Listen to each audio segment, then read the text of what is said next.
আন্তর্জাতিক মাতৃভাষা দিবস, ভাষার জন্য যুদ্ধ করা একমাত্র জাতি আমরা, শহীদ মিনারে প্রবেশ করতে বাধা দেয়া হলো। আইন শৃঙ্খলা রক্ষাকারী বাহিনী তারা নিরাপত্তার অজুহাতে সেই বাধা দিলেন। বিএনপি নেতা শামসুজ্জামান খান দুদুর বাধা পাওয়ার ঘটনাটা সামাজিক যোগাযোগ মাধ্যমে ভাইরালও হয়েছে। রাষ্ট্রপতিকে শহীদ মিনারে যেতে দেয়া হবে না সেরকম নানা রকমের উত্তেজনা ছড়ানোর চেষ্টা করা হয়েছিল। শেষ পর্যন্ত রাষ্ট্রপতি শহীদ মিনারে শ্রদ্ধা জানিয়েছেন, কিন্তু অবাক করা ঘটনা ঘটেছে। রাষ্ট্রপতি এবং প্রধানমন্ত্রী পাশাপাশি অবস্থান করেন। সেই ক্ষেত্রে প্রধানমন্ত্রী যেহেতু নেই, প্রধান উপদেষ্টা পাশাপাশি অবস্থান করবেন। প্রথমে রাষ্ট্রপতি শ্রদ্ধা দেবেন, তারপরে প্রধান উপদেষ্টা শ্রদ্ধা দেবেন, এটাই রেয়াজ ছিল। কিন্তু সেই রেয়াজকে পাশ কাটিয়ে এবার আমরা দেখলাম রাষ্ট্রপতি শ্রদ্ধা নিবেদন করে চলে গেলেন, তারপরে শহীদ মিনারে আসলেন প্রধান উপদেষ্টা। এটা রাষ্ট্রপতিকে অ্যাভয়েড করা, রাষ্ট্রপতিকে অসম্মান করারই একটা অংশ বলেও অনেকে মনে করেন। রাষ্ট্রপতিকে যদি সম্মান করতে না পারেন তাহলে রাষ্ট্রপতিকে সরিয়ে দেন। আপনাদের যদি রাষ্ট্রপতিকে সরিয়ে দেওয়ার ক্ষমতা থাকে তাহলে তাকে সরিয়ে দেওয়াই ভালো, অসম্মান করার চাইতে সরিয়ে দেওয়া ভালো। রাষ্ট্রপতিকে শহীদ মিনারে ফুল দিতে দেবেন না, এ কোন দেশে আমরা বাস করছি এটাও আলোচনা হচ্ছে চতুর্দিকে। রাষ্ট্রপতিকে যদি আপনার অপছন্দ হয়, যদি অগ্রহণযোগ্য মনে হয় তাহলে তাকে সরিয়ে দেন, সরিয়ে দেওয়ার উপায় থাকলে সরিয়ে দেন। সরিয়ে দেওয়ার উপায় নাই বলে আপনারা সেই ঝাল মেটাবেন রাষ্ট্রপতি পদের উপরে, চেয়ারের উপরে, তাকে অসম্মান করবেন, এটা কোনো রাষ্ট্রের নাগরিকের কর্মকাণ্ড হতে পারে না। সেই আলোচনা চতুর্দিকে চলছে, সব কিছুই চলছে। এর মাঝে একটা চমক সৃষ্টি করা কিছু কথা বলেছেন বিএনপি নেতা বীর মুক্তিযোদ্ধা ফজলুর রহমান। ফজলুর রহমান রীতিমতো সরকার এবং কিছু রাজনৈতিক দলকে ধুয়ে দিলেন। খুবই গুরুত্বপূর্ণ স্পষ্ট ভাষায় বেশ কিছু কথা বললেন তিনি। আওয়ামী লীগের বিরুদ্ধে কথা বলেছেন, পাশাপাশি বর্তমান সরকার এবং ছাত্র সমন্বয়ক জামাত সহ বেশ কিছু রাজনৈতিক দলের বিরুদ্ধে যে ধরনের কথা বলেছেন সেটাকে অনেকে বলছেন যে এত নিরেট সত্য কথা বলার সাহস অনেক রাজনীতিবিদেরই নেই। আমরা অ্যাডভোকেট পান্নার কথা শুনি, তিনি একজন মুক্তিযোদ্ধা, বীর দর্পে সত্য কথা বলেন। আরেকজন রাজনীতিবিদকে আমরা পেয়েছি, ফজলুর রহমান, বীর মুক্তিযোদ্ধা। তিনি একসময় আওয়ামী লীগ করতেন, ছাত্রলীগের কেন্দ্রীয় সভাপতি ছিলেন, এখন বিএনপির রাজনীতি করেন। তিনি যে স্পষ্ট ভাষায় মুক্তিযুদ্ধের কথা বলেন এবং স্পষ্ট ভাষায় রাজনীতির বাস্তবতা তুলে ধরেন, সেটা সবার কাছেই গ্রহণযোগ্য বলে মনে হয়, অন্তত সামাজিক যোগাযোগ মাধ্যমের। সেই কথাগুলোর পুনরাবৃত্তি আর না করি, চলে যাই সরাসরি বিএনপি নেতা বীর মুক্তিযোদ্ধা ফজলুর রহমানের কথায়। তিনি বেশ কিছু তিতা কথা বলেছেন। সেই তিতা কথাগুলো সরকারের উদ্দেশ্যে বলেছেন, ডক্টর ইউনূসের উদ্দেশ্যে বলেছেন, ছাত্র সমন্বয়কদের উদ্দেশ্যে বলেছেন এবং একটি বিশেষ রাজনৈতিক দলের নাম না নিয়ে তিনি বলেছেন। দলের নাম না নিয়ে তিনি কাদেরকে বোঝালেন সেটা স্পষ্টভাবেই বোঝা গেছে। তিনি মূলত জামাতের বিরুদ্ধে, জামাত শিবিরের বিরুদ্ধে কথা বলেছেন। কি বললেন তিনি, তার এই কথাগুলো তিতা লাগলেও তার এই কথাগুলো সত্য কিনা সেই আলোচনা করার শেষে আপনারা বুঝতে পারবেন, আপনারা মতামত দিতে পারবেন যে তিনি আসলে কেমন কথা বললেন, সত্য বললেন নাকি মিথ্যা বললেন। তিনি বলেছেন আওয়ামী লীগের আমলে অন্ধকার ছিল, কিন্তু সেই অন্ধকারে টর্চ জ্বালালে রাস্তা দেখা যেত, কিন্তু এখন এই আমলে ঘোর ঘন কুয়াশা, যে কুয়াশায় বড় গাড়ির, ট্রাকের ডাবল হেডলাইট জ্বালিয়েও রাস্তা দেখা যায় না, এক ধাপ গাড়ি এগোতে পারে না। সেই ঘন কুয়াশাটা এনেছেন ডক্টর ইউনূস, এমন অভিযোগ তিনি করেছেন। এটা অনেক বড় একটা মন্তব্য। আওয়ামী লীগের আমলের অন্ধকারকে তিনি এই ঘন কুয়াশার চাইতে ভালো হিসেবেই পক্ষান্তরে বলার চেষ্টা করলেন। বলেছেন ডক্টর ইউনূসের আমলে যে কুয়াশা নেমে এসেছে সেই কুয়াশায় অ্যাক্সিডেন্ট হওয়ার আশঙ্কা রয়েছে, কারণ ডাবল হেডলাইট জ্বালালেও রাস্তার কিছুই দেখা যায় না, সামনে এগোনো যায় না। কিন্তু আওয়ামী লীগের আমলের অন্ধকারে টর্চ জ্বালালে অন্তত রাস্তাটা দেখা যেত। খুবই গুরুত্বপূর্ণ একটা কথা বললেন তিনি। বললেন ইউনূস সাহেবকে উদ্দেশ্য করে, ডক্টর ইউনূসকে উদ্দেশ্য করে তিনি বলেছেন, ডক্টর ইউনূস সাহেব আপনি 10 জন প্রধানমন্ত্রীর সমান, আপনার মান অনেক উপরে। শুধুমাত্র প্রধানমন্ত্রীর ক্ষমতার লোভে নিজেকে শেষ করে দিয়েন না। অর্থাৎ একজন প্রধানমন্ত্রী না, 10 জন প্রধানমন্ত্রীকে জোড়া দিলে যে উচ্চতা হয়, সেই উচ্চতারও অনেক উপরে ডক্টর ইউনূস। অথচ শুধুমাত্র ক্ষমতার লোভে, একজন প্রধানমন্ত্রীর ক্ষমতার লোভে, প্রধান উপদেষ্টার ক্ষমতার লোভে আপনি যা করছেন, নির্বাচন নিয়ে যে টাল বাহানা করছেন, নির্বাচন দিতে চাইছেন না, নানা রকমের কর্মকাণ্ড করছেন, এটা সমীচীন হচ্ছে না, এমনটাই ফজলুর রহমান বলার চেষ্টা করেছেন। তিনি বলেছেন যে দাড়ি গোপ না গজানো কিছু পোলাপানের কথাই নাইছেন না। অর্থাৎ ডক্টর ইউনূস ছাত্র সমন্বয়কদের কথাই ওঠাভাষা করছেন, এমন কথার ইঙ্গিতই তিনি দিয়েছেন এবং তাদেরকে দাড়ি গোপ না ওঠা পোলাপান হিসেবে আখ্যা দিয়েছেন। ছাত্র সমন্বয়কদের প্রতি এই মন্তব্যও খুবই গুরুত্বপূর্ণ। ছাত্র সমন্বয়করা নানা রকমের কর্মকাণ্ড করেছেন, সমালোচনার জন্ম দিয়েছেন এবং তারা নতুন দল করতে যাচ্ছে। সেই দল করতে যেয়ে একেবারে লেজে গবরে অবস্থা হয়েছে। দলের প্রধান কে হবে, দ্বিতীয় প্রধান কে হবে, সেটা নিয়ে রীতিমতো তাদের মধ্যে কামড়াকামড়ি শুরু হয়েছে। বৈষম্য বিরোধী ছাত্র আন্দোলন ভেঙে গেছে, নতুন আরেকটা ছাত্র সংগঠন তৈরি হয়েছে।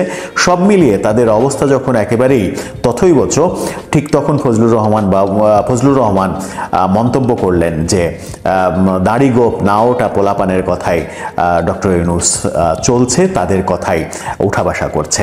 এটা একটা মারাত্মক অভিযোগ।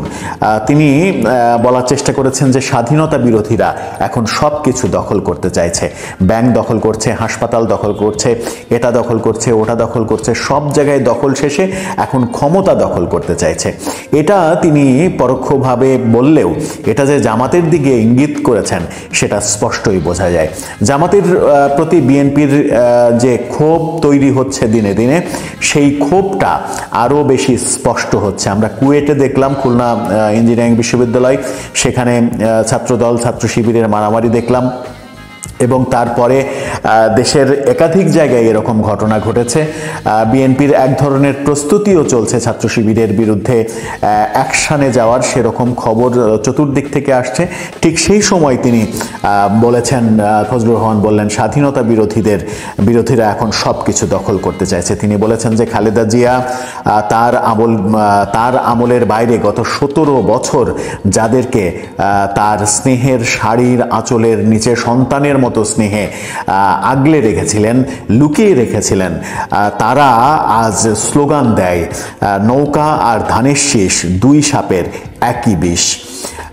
এমনটা তিনি বলেছেন। যারা খালেদা জিয়ার শাড়ির আঁচলের তলে নিরাপদ আশ্রয়ে ছিল, যারা তাদের আঁচলের তলে লুকিয়ে ছিল, তারা আজকে স্লোগান দেয় নৌকা আর ধানের শীষ, দুই সাপের একই বিষ। এটা সহ্য করা যাবে না। এবং শেষে তিনি বলেছেন যে বেশি বাইরের না, বিএনপি মাঠে নামলে লুকানোর জায়গা পাবেন না। তার মানে কি বিএনপি মাঠে নামার চেষ্টা করছে? বিএনপি জামাতের বিরুদ্ধে এবং সরকারের বিরুদ্ধে এক ধরনের যুদ্ধ ঘোষণার দিকেই যাচ্ছে? বিএনপির বিভিন্ন নেতার কথাবার্তা পর্যবেক্ষণ করলে তেমনটাই মনে হয়। এই কুয়েট পরিস্থিতির পরে ফজলুর রহমানের এই কথা, বিএনপি নেতাদের বিভিন্ন রকমের কথা, একটা ব্যাপার চারিদিকে আলোচনার জন্ম দিয়েছে। সেটা হচ্ছে যে শেষ পর্যন্ত জামাত এবং বর্তমান এই সরকারের বিভিন্ন কর্মকাণ্ডের বিরুদ্ধে বিএনপি কি আন্দোলনে নামছে এবং সেই আন্দোলনে নামার জন্য তারা কি আওয়ামী লীগের সঙ্গেও হাত মেলাতে পারে, এমন আলোচনা কিন্তু চলছে। বিএনপি এবং আওয়ামী লীগ এক হয়ে জামাতের বিরুদ্ধে, সরকারের বিরুদ্ধে আন্দোলনে নেমে পড়লেও অবাক হওয়ার কিছু থাকবে না, এমনটা বলার চেষ্টা করছেন অনেকে। দর্শক, আপনার কি মনে হয় শেষ পর্যন্ত কি এমন ঘটনা, রাজনীতিতে যদিও শেষ কথা বলে কিছু নেই, রাজনীতিতে শেষ ভাবতেও কিছু নেই, এমন দৃশ্য কি আমরা দেখতে চলেছি কিংবা দেখতে পাবো অচিরেই, যে জামাতের বিরুদ্ধে যুদ্ধ ঘোষণা, সরকারের নানা কর্মকাণ্ডের বিরুদ্ধে যুদ্ধ ঘোষণা, নির্বাচন সব মিলিয়ে বিএনপি কি রাস্তায় আওয়ামী লীগকে পাশে চাইবে? কোনো স্থানে শহীদ মিনার ভেঙে গুড়িয়ে দেওয়া হবে, অথবা কোথাও শহীদ মিনার ভেঙে সেখানে টয়লেট নির্মাণের খায়েশ জাগবে, এ ধরনের ঘটনা কি এই মুহূর্তে অস্বাভাবিক কিছু? 21-এর গভীর রাতেই কুমিল্লার চৌদ্দগ্রাম উপজেলার গুণবতী ডিগ্রি কলেজ ক্যাম্পাসে যে শহীদ মিনারটি ছিল সেটি ভেঙে ফেলা হয়েছে।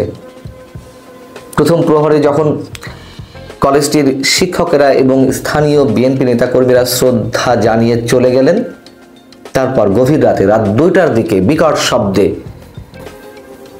শহীদ মিনারের দুটি মিনারই ভেঙে ফেলা হয়। আবার এদিকে যশোরে ঘটেছে আর এক ভয়ঙ্কর ঘটনা, যদিও তা কয়েকদিন আগের। এই বিষয়টি প্রকাশ্যে এসেছে একদিন আগে। যশোরের মনিরামপুর উপজেলার কামিনীডাঙ্গা মাধ্যমিক বিদ্যালয়ের শহীদ মিনার ভেঙে সেখানে টয়লেট নির্মাণ করার দুঃসাহস দেখানো হয়েছে। মনিরামপুর উপজেলার দুটি স্কুল পাশাপাশি, একটি হচ্ছে কামিনীডাঙ্গা মাধ্যমিক বিদ্যালয়, আরেকটি হচ্ছে কুশারিকোনা সরকারি প্রাথমিক বিদ্যালয়। এই দুই বিদ্যালয়ের মাঠ একই, কমন মাঠ। সেখানে 30 বছর আগে একটি শহীদ মিনার নির্মাণ করা হয়।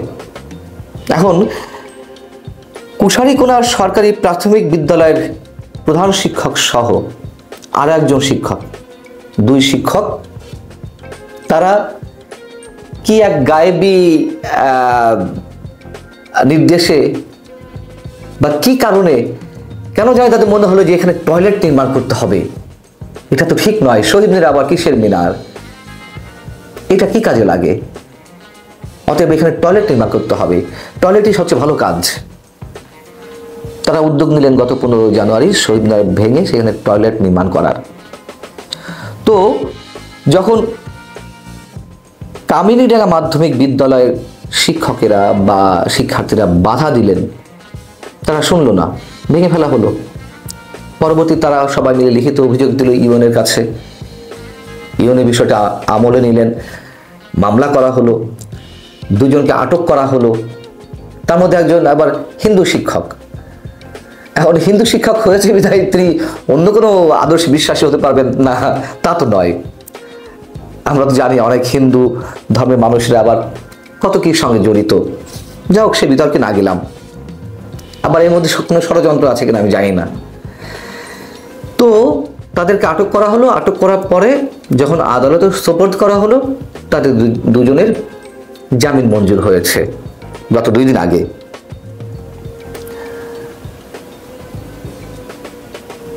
দেশে যা কিছু ঘটছে তার মধ্যে হয়তো এই ঘটনাগুলো কিছুই না। আমি এর আগের একটি কন্টেন্টে একদিন আগে আপনাকে জানিয়েছি যে 71কে মুছে ফেলার মতন 21কেও কি মুছে ফেলা হচ্ছে? এই প্রথম, অন্তত আমার জ্ঞান বুদ্ধি হওয়ার পর থেকে এই প্রথম এবার ভাষা শহীদদের মাসে, ভাষার মাসে সেই ধরনের কোনো আবেগের আবহ আমি দেখিনি। অন্তত যে তুমুল আবেগ জাগানিয়া গান 21শে ফেব্রুয়ারি, আমার ভাই রক্ত রাঙানো 21শে ফেব্রুয়ারি, এই গান তো সব জায়গায় তেমনভাবে বাজেনি। 21-এর বইমেলা ছিনতাই হয়ে গেছে, সেখানে কি ঘটছে তা তো আমরা জানি। অনেক মানুষ এবার বইমেলাতে যায়নি, কিসের ভয়ে, কিসের আতঙ্কে যায়নি তাও আমরা জানি। টেলিভিশন চ্যানেলগুলোতে ভাষার মাস এলেই ফেব্রুয়ারির 1 তারিখ থেকে সেখানে ডগে উঠত শোকের যে প্রতীক, কালো ব্যাজ অথবা শহীদ মিনারের ছবি সম্বলিত প্রতীক সেখানে থাকতো সারা মাস জুড়ে। কিন্তু এবার হাতে গোনা 2-4টি চ্যানেল ছাড়া 38 থেকে 40টি চ্যানেলের মধ্যে কোথাও এই ধরনের ডগে ওঠেনি। এবং আমরা দেখলাম যে কোনো কোনো দলের পক্ষ থেকে এবার ঘোষণা দিয়ে, বিবৃতি দিয়ে জানিয়ে দেওয়া হলো যে আপনারা সবাই ভাষার মাস পালন করবেন, ভাষা শহীদদের স্মরণ করবেন। কিভাবে? আলোচনা সভা আর দোয়া মাহফিলের মধ্য দিয়ে।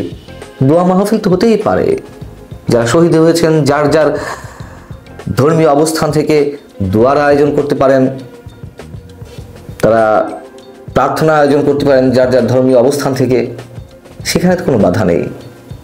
ব্যক্তিগত অবস্থান থেকেও তো শহীদদের উদ্দেশ্যে অনেকে 2 রাকাত নফল নামাজ পড়ে দোয়া করা হয় এইসব বীর শহীদদের জন্য। আমি নিজে ব্যক্তিগতভাবে করি। কিন্তু এখনো কোনো কোনো রাজনৈতিক দল তারা শহীদ মিনারে ফুল দেওয়াটা কোনোভাবেই মানতে পারে না।